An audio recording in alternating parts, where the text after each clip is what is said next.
Good morning. Today is Tuesday, and we are currently down in Southern California visiting family. And I wanted to do a little video this morning. I wanted to come to you guys today and explain a little bit to you what spiritual resilience means to me, since I named my YouTube page that, and also my corresponding Facebook and Instagram will be that soon. So what does spiritual resilience mean to me? Spiritual resilience came to me, or the idea of spiritual resilience came to me a couple years ago when I was going through my back surgery. I had a lot of emotional traumas and pent up feelings that I hadn't really worked through in many years, probably most of my life. And after my surgery and doing some spiritual work, I really feel that I broke my root chakra. That is like what controls our emotional health and our well-being and our feeling of belonging.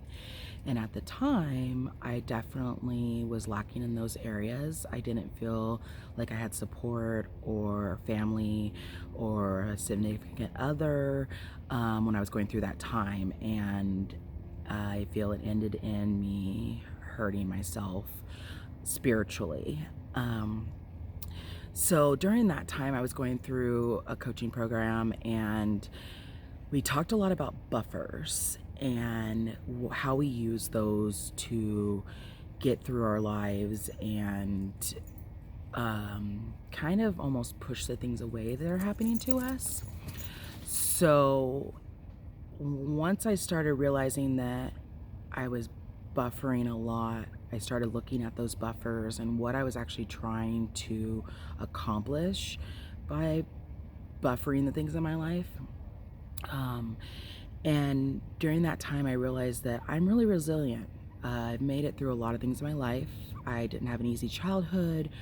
I had my daughter at 16 years old, and I've been through a lot. I've lost a lot of people, and every time I always bounce back.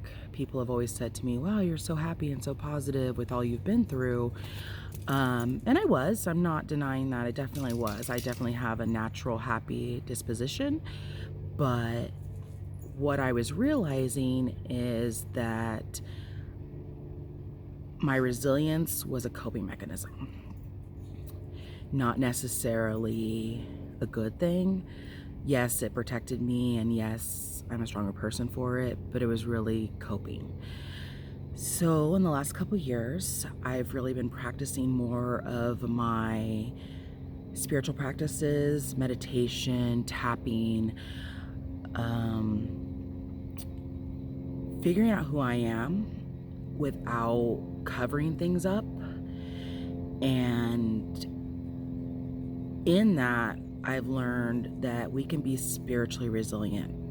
And by that, I mean we can have tools to use to get us through those times to where it doesn't feel like we're necessarily covering things up, but where we're actually using the feelings we have to clear those things so that we can be happy and healthier. So a lot of my spiritual toolbox includes videos on YouTube, music, meditation music, Buddhist music, teachers like Wayne Dyer, Reverend Georgia from my church in Sacramento, CSA of Sacramento. And when I'm feeling those feelings of needing to cover things up instead of actually working through them, I pull from that toolbox, my spiritual resilience toolbox. So over the next few weeks, I will explain to you guys a little bit more what that means, how we use our spiritual tools to get us through these times when we're stressed or angry or sad, instead of just covering them up. So I hope that explains a little better. It might be a little jumbled. I'm new to this, but I'm still working on it, and I hope you'll continue to watch me. I have so much more information to share with you guys, and I look forward to it very much. Have a wonderful day.